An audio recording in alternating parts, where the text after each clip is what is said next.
Well, it certainly has been an interesting week in politics, what with the White House being rioted upon and all of the crazy things that have transpired since then, what with social media and Trump and, of course, the lies being pushed through leftist media constantly and the fools who believe in it. I actually just was having a conversation on Facebook with someone and their beliefs, and they deleted the whole thread. It started with them and they just deleted the whole thing. Either that or they blocked me. I'm not sure which, but that's what it comes to. You know what? You don't say things I like, so I'll just erase it. Good times. Very unfortunate. They claim that Trump and his supporters are destroying democracy. Right-wing governments are destroying democracy. And yet democracy is a process of conversation in order to come to the best solution. And who has been shutting down the conversation now for years? I think we all know the answer to that. Even the left knows the answer to that. They just don't want to admit it because they're all narcissists. Can you imagine? You know, when you go into the study of narcissism, they say that only like a small percentage of the population is narcissistic. Like 3%. But you look at what's going on now with politics and how people follow them. We're in like the high 50s of percentage-wise people that are displaying virtues of narcissism. And I hate to say it, but it does happen on both sides of the politic as well. I mean, I think, democracy is fine if it's run right, and ours is run wrong, and it's creating a gaslit situation where everybody's being gaslit. Even the lies that shame the other side also brainwash the side that supports it, and so everybody's being gaslit. This is what people have to wake up to. We shouldn't be fighting each other over all of this shit. People have basic rights, and none of them are being met. They're either being taken away or they're being given extra rights. So we're in a lot of trouble. Anyway, long pandemic could add to extremism. Decline in democracy. Defense Department report. So this is important. Report lays out range of political, economic, and security challenges that could emerge. A new Department of National Defense report warns that right-wing extremism could rise the longer the COVID-19 pandemic lingers, implying that anybody who is right-wing will become extreme as the pandemic goes on. So they're implying that anybody who hates the pandemic and they get angry, they become right-wing extremists. So you can lump them in with anything else that people are taught to believe is right-wing extremism, including the false ideology of fascism and National Socialism being right-wing ideologies. Those are actually left-wing ideologies. So anyhow, a new research report by the Department of National Defense suggests the longer the COVID-19 pandemic rages, the longer right-wing extremism and other threats in Canada and around the world are likely to become. So they're already framing it in your mind that right-wing extremism is the equivalent of threats around the world, which ends up being totalitarian governments. And so they are already comparing conservatives to far-left extremist governments. And this is the news that they're feeding to their left-wing nationalist Canadian listeners, CBC listeners, right? CBC listeners, Communist Broadcasting Corporation. Prepared by the Defense Department's research arm in October for NATO military alliance planners, the report lays out a range of political, economic, and security challenges that could emerge or become more prominent depending on how long the pandemic goes on. So the longer the pandemic goes on, the longer, quote, right-wing extremism will have a chance to fester and boil over. I highlighted October because in November, the Canadian military was caught. They did a PSYOP on people out east around, I believe, Halifax, Newfoundland, I think, between those areas, somewhere in there, where they told the people that there was an outbreak of wolves. There were wolves in the neighborhood, and everyone had to be more vigilant and more careful and get inside and not linger outside, especially at night, because we don't know how dangerous these wolves are. And on top of that, they also had loudspeakers playing in the woods of wolves howling. And so it's easy to see what this is. It's the wolves are the pandemic, and they are raging and loud and right outside your door and a threat. And so you better stay inside. And so the op would be to observe, do people actually listen when the threat is more visceral than just an invisible virus and not maybe even knowing people are sick? So they create the wolf effect. Does this boost it? What did these people respond like? So that's the MK Ultra style psychological warfare and study that gets done on the Canadian people by its own government.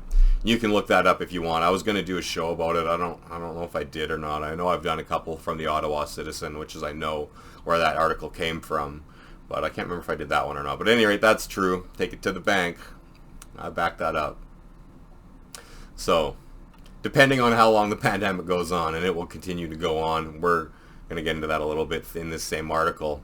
To that end, it looks at what may happen in a best case scenario, which would see COVID-19 brought under control by the end of this year, as well as the potential ramifications should the pandemic last past 2023, and as a worst case, 2025. How can it possibly last this long?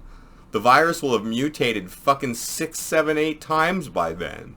It'll be, as far as I understand, more transmissible and less dangerous, just like most colds and flus that we have. They were probably all deadly at one time, but they can't survive if they become that deadly.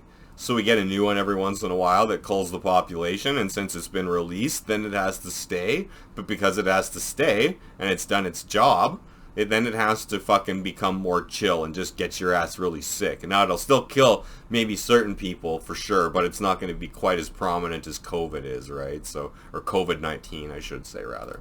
So anyway, that's how long they think it could go on for, worst case. Bear in mind, this is from the Department of National Defense.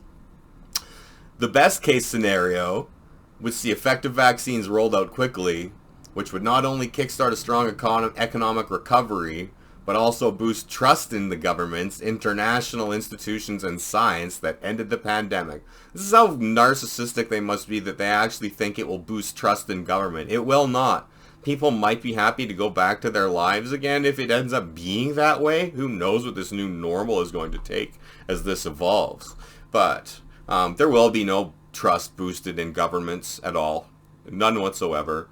You'll end up with the Democratic lie where, because of party-based politics and left versus right, one side isn't going to trust the other, and that's how it's going to go. They've got us perfectly divided, while they claim one side divides and the other side claims they divide, and the reality is the whole game is about division. It's not about cooperation, so it's all a fucking lie. International institutions and science that ended the pandemic, so they think that people will actually start to trust that too. No, they will not. I don't know how they could be so naive. YouTube, when you go to the videos, anytime it talks about in the news, oh yeah, most Canadians support lockdowns like 70%. And then you paying attention to how many people click the thumb up, thumb down. The thummy downy is always like outranking it, sometimes as much as 80%. People do not want fucking more lockdowns. They do not want it at all. So it's a complete reverse lie. Once again, brought to you by the the Communist Broadcasting Corporation, right? So, anyway. Yet, even if that happens, reads the Defense Research and Development Canada report, we can expect that the adversarial states will remain those already identified as such prior to the pandemic, including China, Iran, North Korea, and Russia. So, if they can say that that is one of our enemies, China, then why are we training them? I mean, I don't think the military wanted to, by the reports I've seen. They were shut down the first military exercise with China, and Trudeau had a fucking conniption about it and then forced another one through. And so we have now trained Chinese in our winter warfare. Why? What are they going to raid that they need that? Are they going to invade Russia? Certainly not. Are they going to invade China? Canada? Perhaps. Why else would they learn our fucking method of fighting for winter situations? The only harsh weather places I can think of are Canada and Russia, and they're certainly not going to fight Russia. So it's pretty fucking concerning. I don't understand why people support this fucking Trudeau. It makes no sense to me. I have a hard time believing he was even elected fairly the second time. I think the first time it might have been optically true and he got in, but the second time, it makes no sense. I call false election the same as what happened in the States right now. Good thing I have a small channel that probably won't get picked up on that. I shouldn't have said that. Fucking the way they're fucking censoring people for talking about it like that. Jesus Christ, what a fucking nightmare we're living in, honestly. So anyway, China, Iran, I highlight that because Iran, of course, will probably be, I know some people disagree, but that's got to be the target. This is the enemy of the hub of the United Nations, I would say, because they are the people whose banks supported the United Nations in the first place, and they also supported the League of Nations, and they also funded both World War I and World War II to try to bring out a world government. It didn't work the first time, so they tried it again, and all the same things happened by the end of World War II that happened in the end of World War I. They were just successful the second time. Because I don't think that we'll go to war with China directly, at least not right away. We're too much in debt to them and in business with them. I don't see that deteriorating. And I also know that although China is supporting Iran with business right now and trying to work with Venezuela and sell oil for them and things like this, that I don't think China will back Iran if Iran comes under fire from the world government. I just don't see them backing it up. North Korea is a joke. They're pissing around with fucking missiles again or some shit like that now that they know Biden's in. They think that it'll be different for them somehow. But they could be a potential target too, in which certain allies become involved. Now that's pretty close to Russia. It's hard to say if that will tick them off or not, because Russia also ends up doing business with all of these countries because it's some of the only countries they can do business with. So I guess in the long run, you could still end up potentially looking at another powder keg situation going on with mixed alliances. I guess that's something we'll just have to see play out over the next decade, although I do feel quite certain that there'll probably be a large-scale open war at some point this 10 years. It's just hard to tell right now how and why it will kick off. All of these countries have also been listed as top threats for cyber attacks, right? So that could be the way that it comes in by some of the videos I've shown. That's kind of what I lean towards. Although now that the information's out there that much, will that really be the way it happens? Hard to say, I guess. We'll just have to see. The same is true for right-wing extremism, which the report says is already on the rise around the world, and is likely to continue to rise, particularly the longer COVID-19 remains out of control. And so again, they're equating right-wing extremism with the enemies of the world, which are all extreme leftist governments. And they say that the longer COVID-19 remains a threat in the world, ringing the world, right-wing extremism will continue. And all that they're talking about is people now that are mad about COVID and how it's being handled, and they're being lumped in with anything else that people have been brainwashed to think is right-wing extremism, such as nationalist, ethno-nationalist fascism. Let's just go with that, because that's mainly what it's about. They're yelling Nazi at everybody they disagree with, right? So the federal Liberal government has identified the rise of right-wing extremism and hate as a major threat to Canada. Okay, so I'll read that again. The federal Liberal government has identified the rise of right-wing extremism and hate as a major threat to Canada. A major threat to Canada? What right-wing extremist attacks have even happened? It seems to me I see leftists harming people constantly, people who vote in that alignment, whether it suits them for bringing more people in or whatever the reasons might be that they choose to do it. But they're the ones that are causing all the fucking goddamn violence. While the Canadian Armed Forces has started working to weed such behavior and ideology from its ranks. So I don't know. I haven't talked to any of my friends who are in the military in a long time. I have a friend who has friends that he has had communications with that are ex-military from recent um, employment with the military, and they won't have conversations with him anymore about this kind of stuff because they're actually fearful that they'll be spied on and perhaps have a visit from somebody for talking about their beliefs and opinions.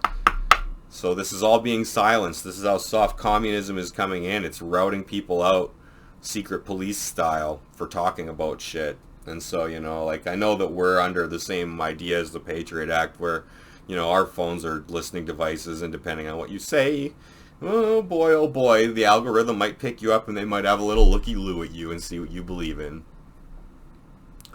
Public trust in democracies at risk. Well, again, as I've said, the public doesn't trust our democracy because it doesn't trust either side. One side doesn't trust the other. Our democracies are broken because of identity politics, which I would include as even, say, Republican or UCP or NDP or any political party as being part of identity politics, because you identify as it. So you've literally made yourself a what, not a who. To me, for a democracy to properly work, you have to focus on who, not what, is running things. Who has good ideas that I can get behind? Who is reasonable? A party can never have that level of reasonability because it has to have a policy. And when that policy has anything that you disagree with and you step out of line with it, then it becomes a cult. Because if you don't have every belief in order, every commandment against the sins of your political alignment, then you're out. So everyone who aligns themselves with politics is essentially a member of a cult. Public trust in governments, particularly in democracies such as Canada, will also likely suffer the longer the pandemic remains, according to the report, along with the confidence in international organizations like the United Nations and NATO. None of the trust is ever going to be rebuilt, no matter what. People already don't trust the vaccine. They don't trust the virus. All the people who do are the worst blue-pilled sheep you could possibly imagine. And anyone who fucking knows what's up knows that. It's all the people who have their Facebook pictures wearing the fucking mask, whether it's a real picture or that stupid fucking cartoon thing that you can make of yourself with put the mask on it. They're virtue signaling it, right? It's just fucked right up. Oh, beware, I'm being a right-wing extremist right now because I'm talking about it like that. Anyway, yeah, no trust will be gained for any of this shit. The only people who trust the UN and NATO is mostly people in third world countries who think that they're going to save them. Anyway, the world will continue to experience conflict regardless of which future is closest to the events that transpire in the coming years. So the world will continue to experience conflict. The report says, clearly conflict can be expected to be more prevalent and increasingly violent in a baseline and more still in a worst case than in a best case type outcome. The international community, i.e. the UN's, ability to respond to such conflicts, whether they are wars between countries or inside them, which is of course the narrative getting pushed on now, I guess, Canada with this report, and obviously in the United States, will similarly be negatively affected based on the state of the pandemic. The pandemic has acted to accelerate existing global trends, so it follows that the longer and more severely it plays out, the greater the impact will be on international security, the report says. So are they going to allow it to keep rolling, or will they try and fix it? Military planners would be wise to keep this metric in mind as they consider the challenges that their nations and the NATO alliance faces. So military planners better be on the lookout for right-wing extremism, which is equated to left-wing international extremism. And so they've literally gaslit everyone and tricked everyone into who believes this shit. Believing that right-wing extremism within democratic countries is the equivalent of world tyranny, which is all far left extremism, right? So anyway, there's a report that I think people should think about and consider. Sorry, we should. This is not just one brain over here at Based Spaceman. We have multiple brains. And yeah, I hope you liked it, and I've got a couple more videos to put out today. I'm gonna go have some brunch. That's 12:30. More like lupper between lunch and supper. So anyway, I'm gonna do that. Then I got a little bit of my thoughts to do with social media and what happened with Trump and with what happened with the White House.